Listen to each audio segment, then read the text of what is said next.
श्री गुरुदेव दत्त. दत्तात्रेय भगवान हे ब्रह्मा, विष्णू आणि महेश या त्रिमूर्तींचं संयुक्त स्वरूप आहेत. ब्रह्म्याची सृष्टी निर्माण करण्याची शक्ती, विष्णूची पालन करण्याची दैवी ऊर्जा आणि महेशाची संहार शक्ती, हे तिन्ही गुण दत्तगुरूंच्या स्वरूपात एकवटले आहेत.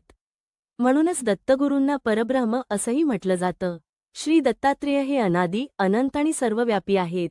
त्यांच्या स्मरणाने मनाला स्थैर्य लाभतं, बुद्धीला प्रबोधन मिळतं आणि हृदयात दैवी शांतता अनुभवायला मिळते.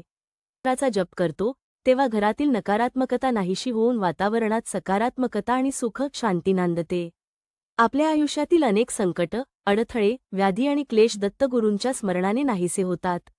ज्यांच्या घरी रोज श्री दत्त ध्यान मंत्र ऐकला जातो तिथे सुख, समृद्धी आणि समाधान नांदतं.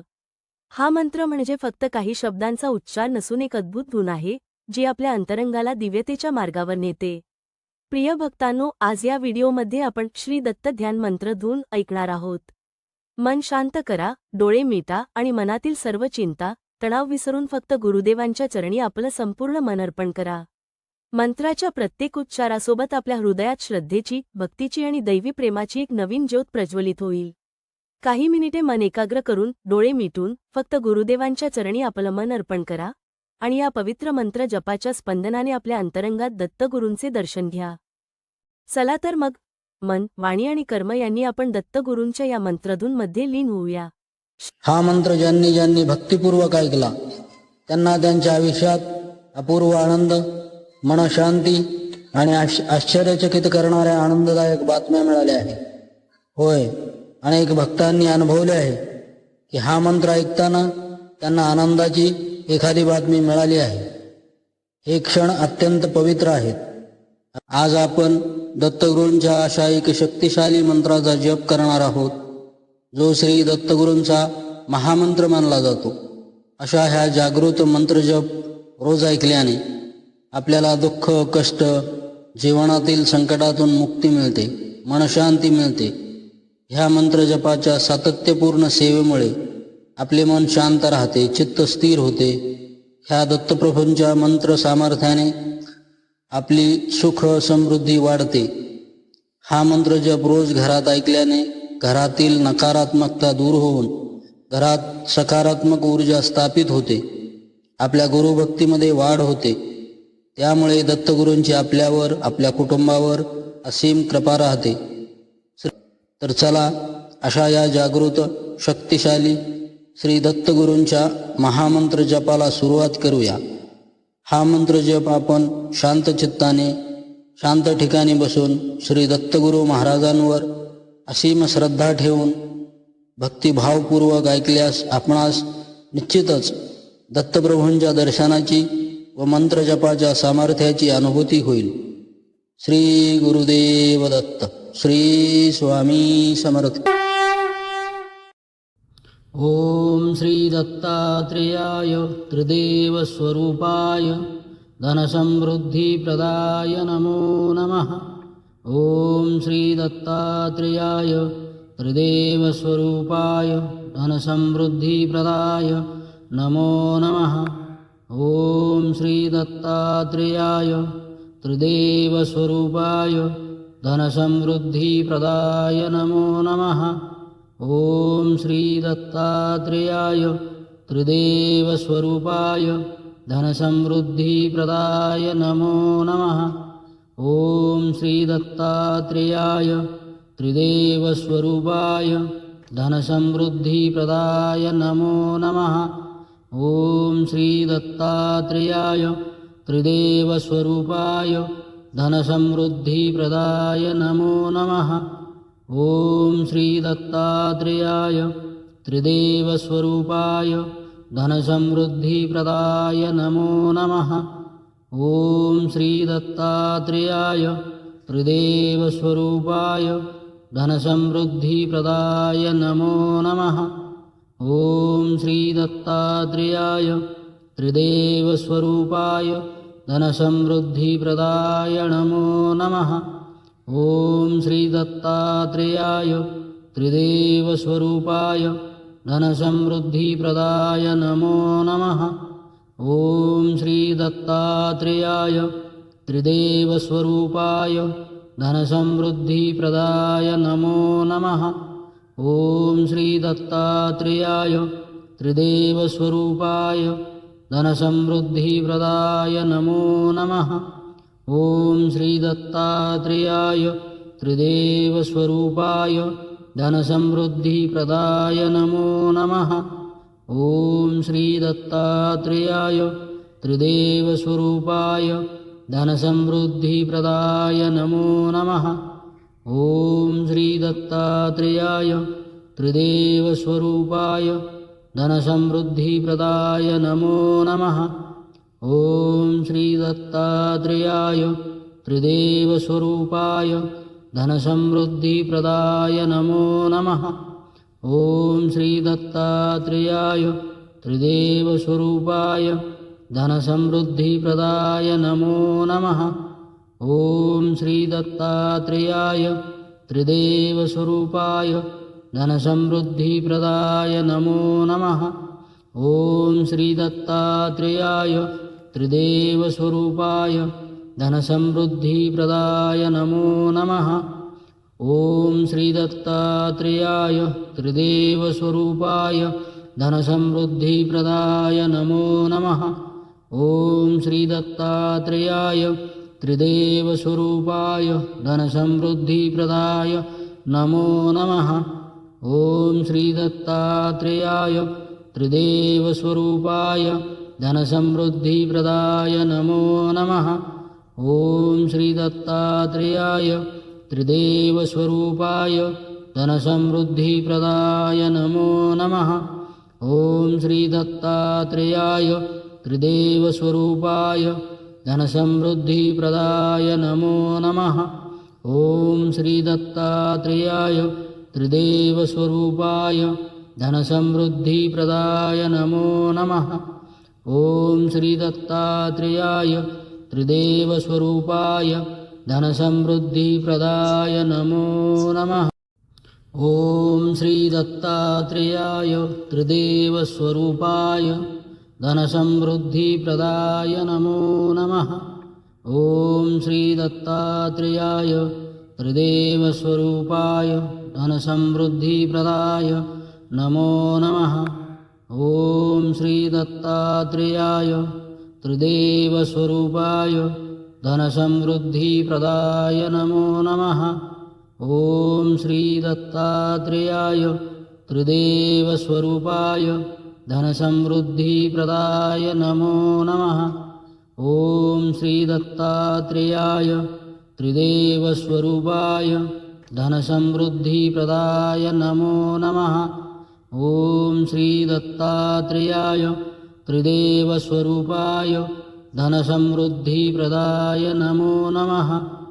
ॐ श्री दत्तात्रेयाय त्रिदेवस्वरूपाय धनसमृद्धिप्रदाय नमो नमः।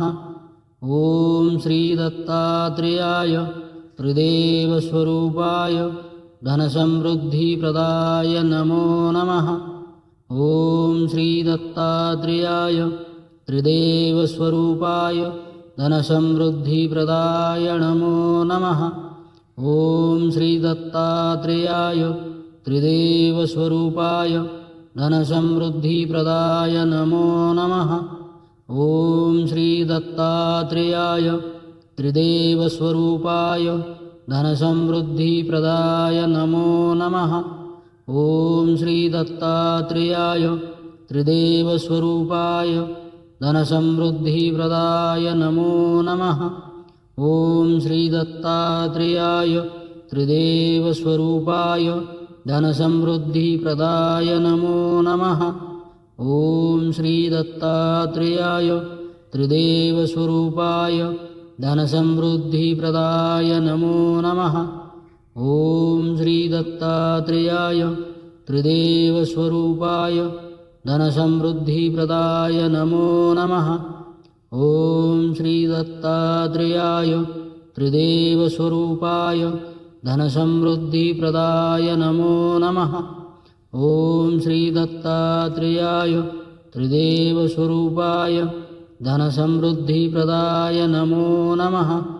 ॐ श्री दत्तात्रेयाय त्रिदेवस्वरूपाय धनसमृद्धिप्रदाय नमो नमः।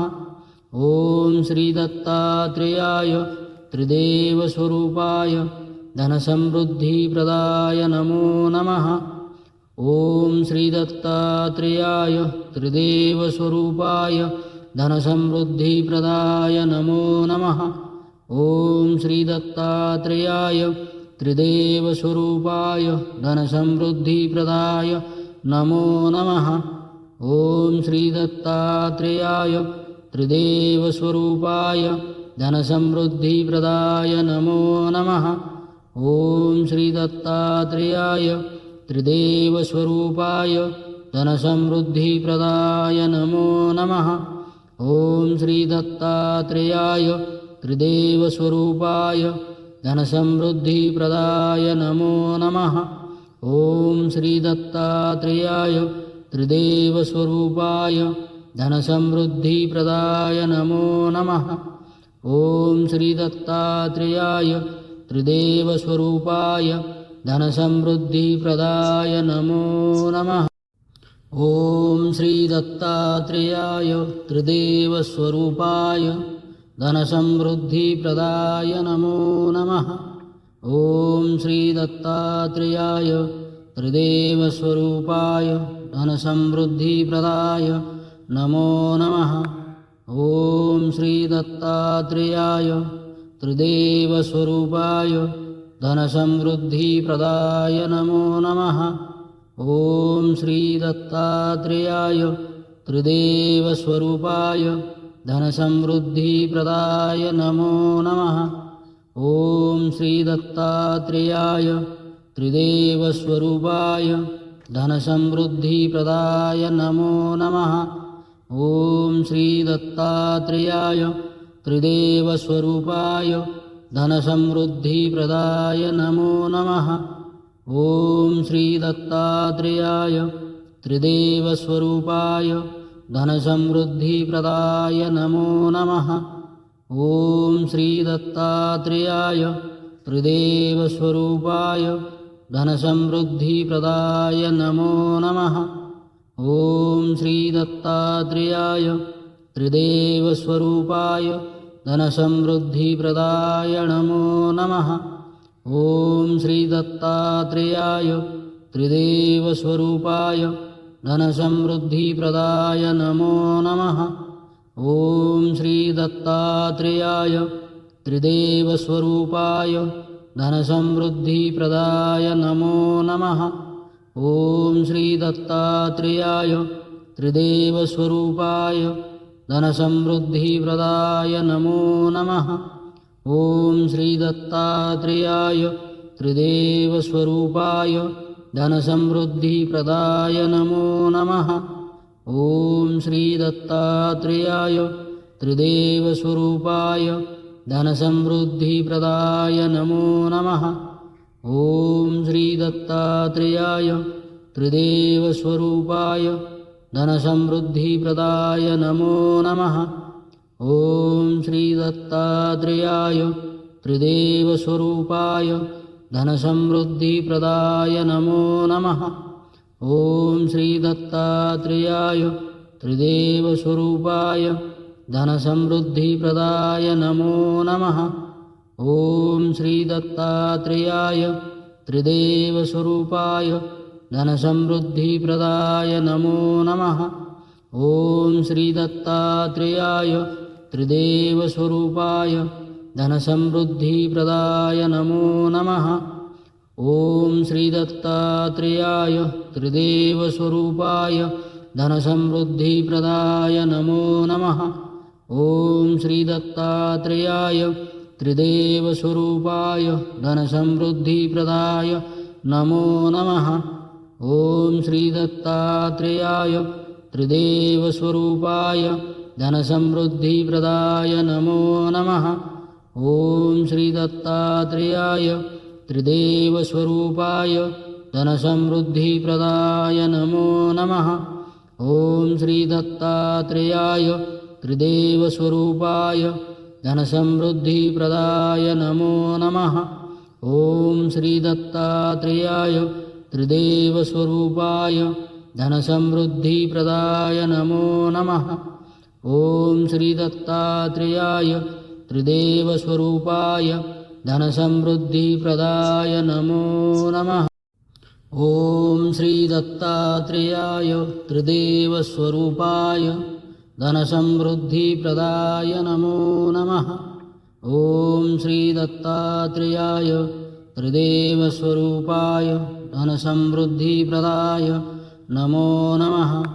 ॐ श्री दत्तात्रेयाय त्रिदेवस्वरूपाय धनसमृद्धिप्रदाय नमो नमः। ॐ श्री दत्तात्रेयाय त्रिदेवस्वरूपाय धनसमृद्धिप्रदाय नमो नमः। ॐ श्री दत्तात्रेयाय त्रिदेवस्वरूपाय धनसमृद्धिप्रदाय नमो नमः। ॐ श्री दत्तात्रेयाय त्रिदेवस्वरूपाय धनसमृद्धिप्रदाय नमो नमः। ॐ श्री दत्तात्रेयाय त्रिदेवस्वरूपाय धनसमृद्धिप्रदाय नमो नमः। ॐ श्री दत्तात्रेयाय त्रिदेवस्वरूपाय धनसमृद्धिप्रदाय नमो नमः। ॐ श्री दत्तात्रेयाय त्रिदेवस्वरूपाय धनसमृद्धिप्रदाय नमो नमः। ॐ श्री दत्तात्रेयाय त्रिदेवस्वरूपाय धनसमृद्धिप्रदाय नमो नमः। ॐ श्री दत्तात्रेयाय त्रिदेवस्वरूपाय धनसमृद्धिप्रदाय नमो नमः। ॐ श्री दत्तात्रेयाय त्रिदेवस्वरूपाय धनसमृद्धिप्रदाय नमो नमः। ॐ श्री दत्तात्रेयाय त्रिदेवस्वरूपाय धनसमृद्धिप्रदाय नमो नमः। ॐ श्री दत्तात्रेयाय त्रिदेवस्वरूपाय धनसमृद्धिप्रदाय नमो नमः। ॐ श्री दत्तात्रेयाय त्रिदेवस्वरूपाय धनसमृद्धिप्रदाय नमो नमः। ॐ श्री दत्तात्रेयाय त्रिदेवस्वरूपाय धनसमृद्धिप्रदाय नमो नमः। ॐ श्री दत्तात्रेयाय त्रिदेवस्वरूपाय धनसमृद्धिप्रदाय नमो नमः। ॐ श्री दत्तात्रेयाय त्रिदेवस्वरूपाय धनसमृद्धिप्रदाय नमो नमः। ॐ श्री दत्तात्रेयाय त्रिदेवस्वरूपाय धनसमृद्धिप्रदाय नमो नमः। ॐ श्री दत्तात्रेयाय त्रिदेवस्वरूपाय धनसमृद्धिप्रदाय नमो नमः। ॐ श्री दत्तात्रेयाय त्रिदेवस्वरूपाय धनसमृद्धिप्रदाय नमो नमः। ॐ श्री दत्तात्रेयाय त्रिदेवस्वरूपाय धनसमृद्धिप्रदाय नमो नमः। ॐ श्री दत्तात्रेयाय त्रिदेवस्वरूपाय धनसमृद्धिप्रदाय नमो नमः। ॐ श्री दत्तात्रेयाय त्रिदेवस्वरूपाय धनसमृद्धिप्रदाय नमो नमः। ॐ श्री दत्तात्रेयाय त्रिदेवस्वरूपाय धनसमृद्धिप्रदाय नमो नमः। ॐ श्री दत्तात्रेयाय त्रिदेवस्वरूपाय धनसमृद्धिप्रदाय नमो नमः। ॐ श्री दत्तात्रेयाय त्रिदेवस्वरूपाय धनसमृद्धिप्रदाय नमो नमः। ॐ श्री दत्तात्रेयाय त्रिदेवस्वरूपाय धनसमृद्धिप्रदाय नमो नमः। ॐ श्री दत्तात्रेयाय त्रिदेवस्वरूपाय धनसमृद्धिप्रदाय नमो नमः। ॐ श्री दत्तात्रेयाय त्रिदेवस्वरूपाय धनसमृद्धिप्रदाय नमो नमः। ॐ श्री दत्तात्रेयाय त्रिदेवस्वरूपाय धनसमृद्धिप्रदाय नमो नमः। ॐ श्री दत्तात्रेयाय त्रिदेवस्वरूपाय धनसमृद्धिप्रदाय नमो नमः।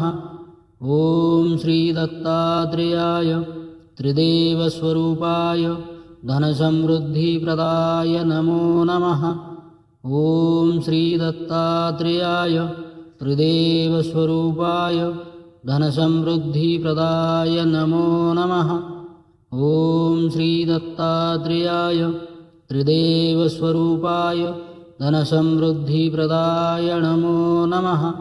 ॐ श्रीदत्तात्रेयाय त्रिदेवस्वरूपाय धनसमृद्धिप्रदाय नमो नमः। ॐ श्रीदत्तात्रेयाय त्रिदेवस्वरूपाय धनसमृद्धिप्रदाय नमो नमः। ॐ श्रीदत्तात्रेयाय त्रिदेवस्वरूपाय धनसमृद्धिप्रदाय नमो नमः। ॐ श्रीदत्तात्रेयाय त्रिदेवस्वरूपाय धनसमृद्धिप्रदाय नमो नमः। ॐ श्रीदत्तात्रेयाय त्रिदेवस्वरूपाय धनसमृद्धिप्रदाय नमो नमः। ॐ श्रीदत्तात्रेयाय त्रिदेवस्वरूपाय धनसमृद्धिप्रदाय नमो नमः। ॐ श्रीदत्तात्रेयाय त्रिदेवस्वरूपाय धनसमृद्धिप्रदाय नमो नमः। ॐ श्रीदत्तात्रेयाय त्रिदेवस्वरूपाय धनसमृद्धिप्रदाय नमो नमः। ॐ श्रीदत्तात्रेयाय त्रिदेवस्वरूपाय धनसमृद्धिप्रदाय नमो नमः। ॐ श्रीदत्तात्रेयाय त्रिदेवस्वरूपाय धनसमृद्धिप्रदाय नमो नमः। ॐ श्रीदत्तात्रेयाय त्रिदेवस्वरूपाय धनसमृद्धिप्रदाय नमो नमः। ॐ श्रीदत्तात्रेयाय त्रिदेवस्वरूपाय धनसमृद्धिप्रदाय नमो नमः। ॐ श्रीदत्तात्रेयाय त्रिदेवस्वरूपाय धनसमृद्धिप्रदाय नमो नमः। ॐ श्रीदत्तात्रेयाय त्रिदेवस्वरूपाय धनसमृद्धिप्रदाय नमो नमः। ॐ श्रीदत्तात्रेयाय त्रिदेवस्वरूपाय धनसमृद्धिप्रदाय नमो नमः। ॐ श्रीदत्तात्रेयाय त्रिदेवस्वरूपाय धनसमृद्धिप्रदाय नमो नमः। ॐ श्रीदत्तात्रेयाय त्रिदेवस्वरूपाय धनसमृद्धिप्रदाय नमो नमः। ॐ श्रीदत्तात्रेयाय त्रिदेवस्वरूपाय धनसमृद्धिप्रदाय नमो नमः। ॐ श्रीदत्तात्रेयाय त्रिदेवस्वरूपाय धनसमृद्धिप्रदाय नमो नमः। ॐ श्रीदत्तात्रेयाय त्रिदेवस्वरूपाय धनसमृद्धिप्रदाय नमो नमः। ॐ श्रीदत्तात्रेयाय त्रिदेवस्वरूपाय धनसमृद्धिप्रदाय नमो नमः।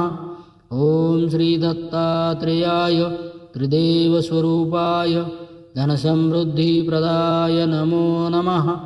ॐ श्रीदत्तात्रेयाय त्रिदेवस्वरूपाय धनसमृद्धिप्रदाय नमो नमः।